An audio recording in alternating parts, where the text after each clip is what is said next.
Je salue l'entrée de son Excellence Madame la ministre d'État.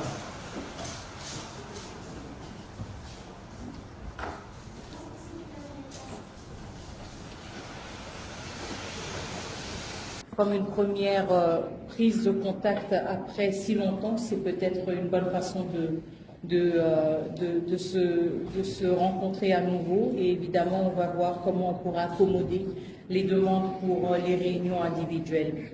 Alors, avant d'entrer dans le vif du sujet, je tenais tout d'abord à exprimer en mon nom et en nom de notre peuple notre profonde reconnaissance pour les nombreuses marques de solidarité et de compassion que nous avons reçues pendant ces dernières semaines. C'était des semaines très difficiles, mais malgré le fait que j'étais en dehors du pays, je peux vous dire que nous avons reçu vos nombreux messages, vos nombreux appels, et nous les avons fortement appréciés. Nous apprécions aussi fortement le fait que beaucoup de ces appels et beaucoup de ces gestes de solidarité se sont aussi matérialisés à travers des contributions très importantes en termes de l'appui humanitaire et qui se traduisent justement en une aide concrète et par des offres de bons offices. Donc je tenais à revenir là-dessus et vous remercier encore une fois pour ces précieuses contributions et justement cette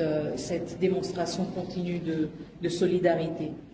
Et même s'il y a quand même un certain temps qui est passé, je tenais aussi, en mon nom propre, à saisir cette occasion pour réitérer clairement notre condamnation des attaques contre plusieurs missions diplomatiques survenues pendant les dernières semaines du mois de janvier. Je sais qu'il y a eu plusieurs prises de position au niveau du gouvernement, mais en ma qualité de ministre des Affaires étrangères, je tenais vraiment à réitérer ce message encore une fois et réitérer aussi le fait que ces actes sont inacceptables et vont complètement à l'encontre des principes fondamentaux et du droit international, mais surtout notre perception nous-mêmes, à nous-mêmes, de la diplomatie et comment nous souhaitons engager des relations constructives avec nos différents partenaires. Nous avons quand même réitéré le fait que le processus de Nairobi restait une option et la seule issue pour le M23. Et encore une fois, je réitère aussi le fait que le président honoraire Kenyatta, facilitateur du processus de Nairobi, a la pleine confiance du président Tshisekedi, qui lui a donné justement carte blanche de faire usage de son rôle en tant que facilitateur pour engager les différents groupes armés en fonction aussi de son évaluation. À cet effet, il y a des échanges continus entre les chefs d'État, surtout entre le président Tshisekedi et Lorenzo. Je ne vais pas entrer dans les détails, évidemment. Mais nous saluons l'engagement continu de l'Angola pour justement ne pas mettre en péril les acquis du processus de Luanda et pour œuvrer pour leur consolidation. Et donc, nous saluons aussi l'engagement politique continu du président Lorenzo. Je pense que c'est une question vraiment de quelques jours où nous allons voir tout cela prendre une forme beaucoup plus claire et nous allons aussi sortir un peu des spéculations. Je vous demande juste d'être patient. Et je ne vais pas répondre en toute précision et en tout détail minutieux, même si je comprends tout à fait votre curiosité. Ce sont des efforts en cours parce qu'encore une fois, pour la République démocratique du Congo, c'est une priorité que ce processus reprenne. Donc il y a beaucoup d'échanges continus au niveau des chefs d'État dans la sous-région. Qui encore une fois ne sont pas nécessairement divulgués et qui ne font pas nécessairement l'objet de communication officielle, mais nous sentons, pas seulement au niveau de la République démocratique du Congo, mais au niveau aussi de la région, de la sous-région, aussi le besoin de reprendre le plus vite possible le processus de Luanda et celui de Nairobi, pour ne pas perdre le momentum et pour pouvoir passer à l'action rapidement. Nous voulons surtout éviter de nous retrouver dans une situation d'enlisement et dans une situation où après on ne sait pas comment relancer les choses. Donc je comprends et je partage tout à fait votre impatience et je pense vraiment que dans les prochains jours, on pourra avoir plus de clarté là-dessus.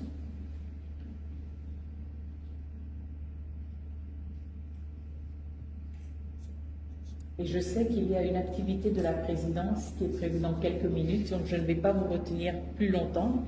Je voudrais juste réitérer encore une fois aussi mes remerciements sincères pour votre présence. Je sais que nous avons eu à changer de programme quelques fois. Merci pour votre flexibilité.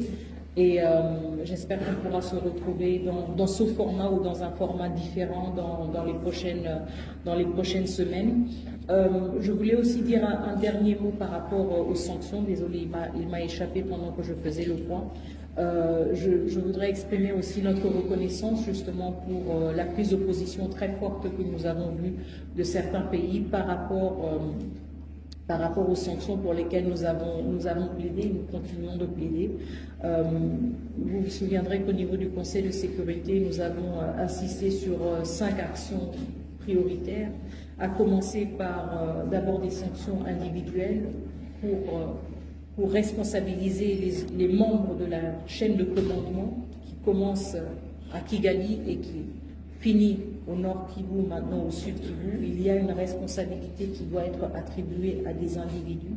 Et donc nous saluons aussi le courage de certains États membres des Nations Unies de prendre aussi des actions fermes contre des individus. Le deuxième point était lié aux ressources naturelles et l'exploitation illicite des ressources naturelles. Nous avons, à travers le rapport du groupe d'experts, au-delà de nos propres rapports, établi un lien direct entre l'exploitation de ressources naturelles en République démocratique du Congo et ensuite leur exportation au Rwanda, raison pour laquelle nous appelons à un embargo pour certaines ressources naturelles du Rwanda, puisque nous savons qu'elles viennent de la République démocratique du Congo et que nous sommes conscients des circonstances dans lesquelles ces ressources sont exploitées. Le troisième point est lié au statut du Rwanda en tant que pays contributeur de troupes aux Nations Unies. Nous pensons que c'est quelque chose d'extrêmement préoccupant, profondément préoccupant. Pour moi, je le dis en toute transparence, en tant qu'ancienne du peacekeeping, ancienne des Nations Unies, c'est quelque chose d'extrêmement préoccupant de voir un des plus grands pays contributeurs de troupes aux missions de maintien de la paix des Nations Unies être lui-même auteur non seulement de violences directes contre des casques bleus, mais aussi de violences indirectes contre les installations des Nations Unies et contre leur capacité à exécuter leur mandat. Je pense qu'il y a une telle dissonance entre cette posture et les principes des Nations Unies qu'elle devrait nous interpeller tous par rapport à ce statut qui est quand même aussi un privilège de représenter et de porter sur son uniforme le drapeau des Nations Unies. Je pense que cela mérite justement d'être réexaminé. Nous avons aussi comme quatrième point, qui était en fait le premier point, désolé, insisté sur le retrait des troupes rwandaises du territoire de la République démocratique du Congo. Et le cinquième point, qui m'échappe toujours, le cinquième point, pardon.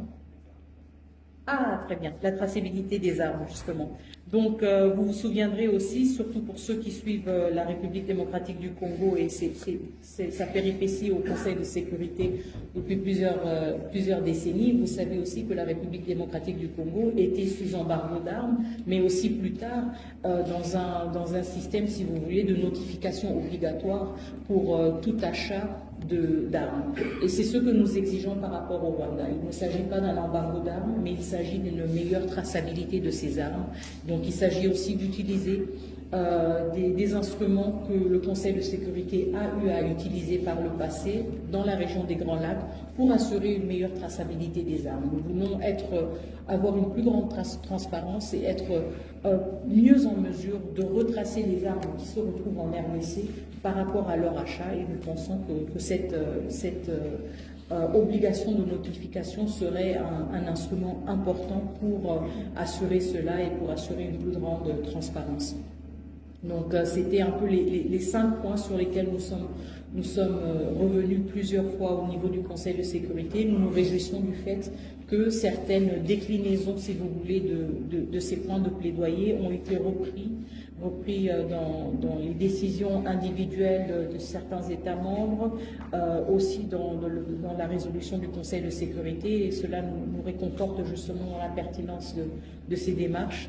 Et nous continuons à insister sur le fait que le Conseil de sécurité et la communauté internationale devraient continuer à faire usage de ces différents mécanismes et instruments pour une plus grande redevabilité, mais aussi, et je pense que ça c'est un point important, mais aussi ne pas sous-estimer le potentiel de sanctions pour éviter encore plus de violence.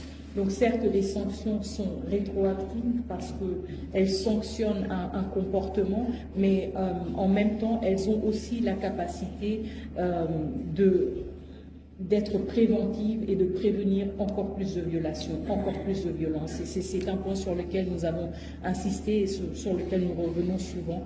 Et nous pensons justement que la situation sur le terrain montre aussi que ces sanctions ont déjà des premières répercussions sur les uns et les autres, et nous pensons qu'il est important de maintenir cette pression aussi dans une dynamique d'une reprise du processus de Luanda, pour que les uns et les autres comprennent qu'il ne s'agit pas de revenir et de faire tabula rasa comme si de rien n'était. Il y a quand même des milliers de citoyens congolais et congolaises qui ont été tués, qui ont été abandonnés sur les rues.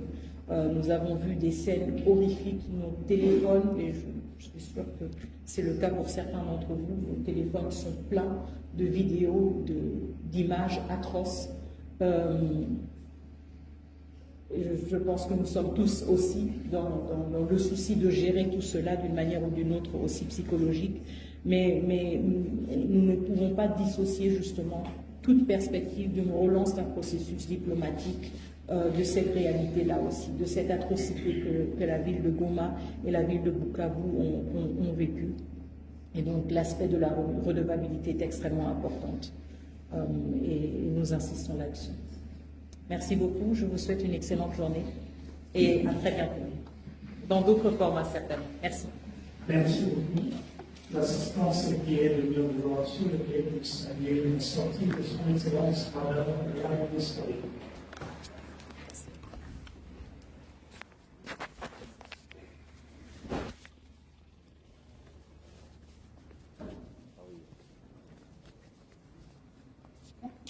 Pourquoi